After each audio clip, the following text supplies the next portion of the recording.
और तुम तपश्चर्या कर रहे थे, तब के ब्राह्मणों ने तुम्हारा शिरच्छेद किया, यानी तुम्हारी मुंडकी, तुम्हारी गर्दन उड़ा दी।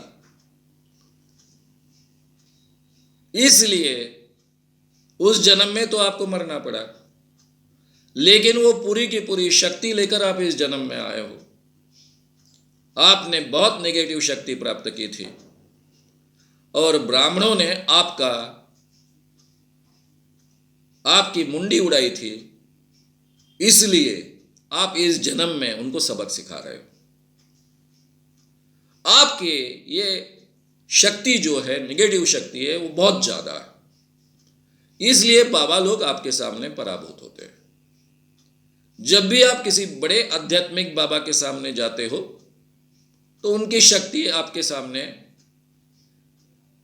अधूरी होने के कारण गायब हो जाती है और उनका पराभव हो जाता है। मैंने कहा ऐसा कैसा होगा जिसमें मुझसे ज्यादा बड़ी आध्यात्मिक शक्ति होगी। अब ये जो कहानी उन्होंने सुनाई थी वो शंबुक की है, रामायण की कहानी। उन्होंने मुझे क्या कहा था कि आप ब्राह्मणों का निर्दालन करते आगे जा रहे हो। आचार्य दादा धर्माधिकारी, जन्म से ब्राह्मण, जिनको मैं अपना गुरु मानते आया हूं, विनोबाजी भावे, जिनकी तारीफ करते मैं थकता नहीं हूं, स्वातंत्र्य वीर सावरकर, चित्पावन ब्राह्मण, उनकी सीरीज में लेता हूं। कितने नाम गिनाऊं? मैं क्या ब्राह्मण विरोधी हूं? उन्होंने कहा ठीक है। मैंने लगा इनको लगता है, चलो और क्या बताते हैं, बस सुनिए। फिर उन्होंने कहा, फिर वो सूक्ष्म देह से कहाँ गए, फिर 15-20 मिनट बाद वापस आए, फिर कहने लग गए कि मैं पूरी दुनिया में घूम कर आया हूँ, हिमालय का चप्पा चप्पा छान कर आया हूँ, लेकिन तुमने जितनी शक्ति प्राप्त की है उसके आसपास किसी बाबा ने शक्ति प्राप्त नहीं की है। पूरे जिंदगी भर तुम्हारा किसी बाबा के सामने पराभव नहीं होगा। ये बात सनातन संस्था के प्रमुख आज जो है, उन्होंने 90 में मुझसे कही थी। ये सभी बातें 91 के किर्लोस्कर में मैंने लिखी थी, बाद में कई बार लिखी है। और सनातन संस्था, सनातन इस विषय पर जो विस्तार से मैंने YouTube चैनल पर वीडियो अपलोड किए है, उसमें भी ये बात मैंने विस्तार से रखी है। तो ये सूक्ष्म देह से कहीं जाना संभव है तो बाजू की रूम है, उसमें जाकर बताइए। वहां 10 चीजें हम रखेंगे, कैमरेज लगा देंगे, कोई उसमें झूठापन नहीं होगा, कोई उसमें हस्तक्षेप नहीं करेगा। ये कैमरेज के द्वारा उन वस्तुओं को देखा जाता रहेगा। सूक्ष्म देह से आप जाइए, उन वस्तुओं को देखिए, वापिस आइए। बंद रूम रहेगी और किसी को जाने के लिए वहाँ परमिशन नहीं होगी, और आप ठीक ढंग से वो 10 की 10 चीज़ें बताइए।